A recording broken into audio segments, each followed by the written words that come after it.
There are two speakers in the door. To access both of them, you will need to first remove the door panel. If you need additional assistance with that task, please follow the link provided at the end of this video. This image shows the two speakers with the door panel removed, red and blue arrows. Starting on the smaller speaker, use a T25 torque and remove the 3 screws indicated by the red arrows. The wiring connection is behind the speaker. Pull the speaker away from the door carrier. Squeeze in on the small tab, red arrow, on the connector and pull it back out from the speaker, blue arrow. Installation is the reverse of removal.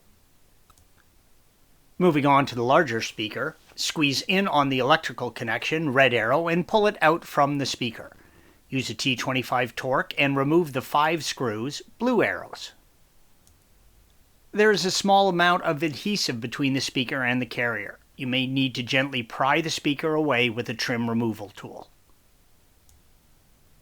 You can now remove the speaker from the door. Installation is the reverse of removal. Thanks for watching. Be sure to subscribe to our channel and check out another video in this series.